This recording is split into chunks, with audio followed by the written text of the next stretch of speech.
You know, all of our kids were born at home, and most of, all of us was born by midwife. We didn't have doctors or anything like that. Hey, me and Pat were born at home too. Yeah, well, I'll get around to that. But I think the first time that I ever saw a doctor was about 1947 or 1948. I had got really sick, and they sent word. There was a doctor in Colon, Alabama, Dr. Hausmer. He had a little office in Colon, Alabama, and that was, Colon wasn't a very big community or anything, but they sent word that I was sick, and he came. He came to the house, and he treated me. I think I might have had pneumonia or something like that, but that was unusual. But that's the way it was back in those days. People didn't have vehicles, cars, trucks, or whatever to go to the doctor. And the doctor would make house calls, and he'd wait till his office hours was done. He got in his old car and he drove it up, and we were 15, 20 miles away. He drove it up there, and somehow they'd got word to him that I was sick, and Dr. Hausman came. And so that was my first visit. I don't ever remember going hardly to the doctor until, after I got to be an adult, and I did have I did go to the hospital. I had appendicitis, but that was after I'd gone to Chicago. But like I say, the kids were born at home, and as a matter of fact, two of my children were born at home, and they were born in the, like in the 50s, which is unusual. When my wife was pregnant with my oldest, Tom, we actually didn't have health insurance, and we went to see a doctor, Dr. Frisbee, and he had an office upstairs at 63rd and Ashland in Chicago. And my wife went to see him, and she went 2 or 3 visits before she had the baby, and then it was set up that because we didn't have insurance, that he would just deliver the baby at home. And her mother and father lived upstairs over a tavern at 67th and Ashland. And that worked out pretty good with my father-in-law because he liked to drink Budweiser. It was convenient for him to go downstairs and have a beer. But when my wife, she went into labor, we didn't have a phone, and neither did my mother-in-law, father-in-law. So I went downstairs to that tavern, and I used the payphone, and I called Dr. Frisbee, and I told him that my wife had gone into labor. Now, this was in the middle of the day. And he said, okay, he asked me about how it was going and all, and I explained to him, what I thought was contractions or whatever. I really didn't know what the hell he's talking about. But he said, okay. He said, he got the address and everything. He said, I'll be along shortly. Just, keep her quiet, get everything ready, and I'll come on down and check her out. So I went back upstairs, and we waited a while, and finally here he come. Oh, he was an ex-military doctor, and he always had a cigar in the corner of his mouth. It wouldn't be lit, but he'd be chewing on it. And he was an old man by my standards anyhow. I don't know how old he was. But he came up, and he looked her over, and he said, yeah, everything looks good. And so he delivered the baby. It was probably around 1:30 in the afternoon. And he cleaned the baby up and gave the baby to my mother-in-law and said she's going to be all right, and packed up his little black bag and down the stairs he went. And as a matter of fact, I was working second shift at that time, and I actually went to work that day, even though my wife had just had a baby. She was doing okay, and my mother-in-law was there and watching after her, and my sister-in-law was there. So I went to work that day, and that was kind of the way it was back in those days. Now Tom was a fretful baby. He was allergic to a lot of stuff, and he had a really hard time.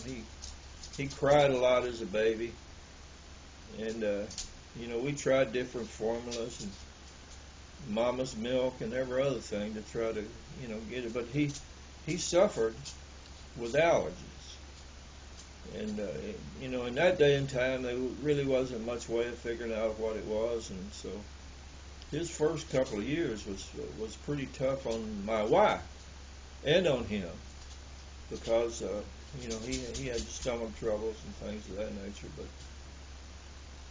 we progressed along, and then my wife got pregnant with my oldest daughter, Patricia. And at that time, my mother-in-law and father-in-law was living on Bishop, and we still were using Dr. Frisbee. I paid him $125. That's what he charged, the total cost for delivering Tom. Did that include the circumcision? No, that was later. That was a $25 clip. He came later and did the circumcision on Tom, and the way he did that, and it was kind of barbaric as far as I was, kind of crude. He put the baby down there, and then he took a coat hanger and he kind of strapped the baby's feet, with a coat hanger, and had it stretched out there, and then he just clipped it. And it hurt me just to think about it. But that's the way things was done during those days. I guess I had no idea, but he did do that, and I think, and he did that at the house. He came to the house and did that, and like I say, Tom survived that. I don't think he ever got over it. I wouldn't have. I still hurt thinking about it. But then my wife got pregnant with Patricia, and like I say, my mother-in-law and father-in-law were living on Bishop at that time, and it was a Saturday that she went into labor, and I took her over to her mother's house, and she was having contractions or whatever. And we called Dr. Frisbee again. It was on Saturday. And he said, well, I'll be right along. Go ahead, get everything ready. Of course, we had been through it once before. We kind of knew what to do. So we got everything ready, and Dr. Frisbee showed up. He wasn't there very long. He delivered the baby, had the cigar in his mouth. Packed up his bag and said everything looks good, and said, I'm going to the golf course. And away he went. Of course, we didn't have to do no circumcision on her or anything like that. So he didn't come back for that. But that was the story of the first two children that we had. Never did go to the hospital. Both of them being born at home, and both of them healthy, except for Tom's allergies. And that worked out pretty good. And then later on, Karen, when my wife got pregnant with Karen, my wife went to the hospital in Oak Park, at the hospital in Oak Park, and Karen was born there. And I know I was working the night shift, and my boss, at that time, I was a shift supervisor, and the shift supervisor had a lot of responsibility at night because you were the ultimate authority, and everything kind of went through you. And my boss, he was a little bit concerned because he didn't want me taking off from work. He actually called my wife up. I remember he called. We had a phone at that time. He called her and said, "You need to go ahead and have that baby now, because I need to know when the bill's going to be off." And he was being funny, but half serious, I guess. And she did have the baby, and you know, she was in the hospital for a while, and we were living in Bridgeview at that time. And shortly after she had the baby, then we moved to Lockport. And Karen was a real tiny baby at that time. We moved to Lockport. We bought a house, and we moved to Lockport, and that's where we lived for the next, in that house, probably for the next at least 20 years, and maybe longer.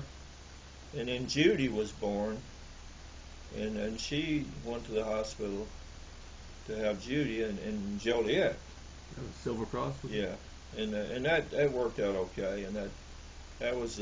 She was sick though. I mean, or she had problems when she was born, right? Well, my wife did more than Judy. You know, her blood pressure and stuff got it out of hand, but everything worked out pretty good there. And the point I was trying to make is, back in those days when you got sick, you didn't put a lot of time in going to see the doctor and that sort of thing. Now, as the kids got bigger, we would take them to the doctor, and they had a regular, you know, child doctor, pediatrician, whatever. But I had come from the old school where you didn't ever go to the doctor. And at this point in my life, I still haven't been to the doctor very many times. You know, I'm almost 79 years old, and I don't even have a doctor now.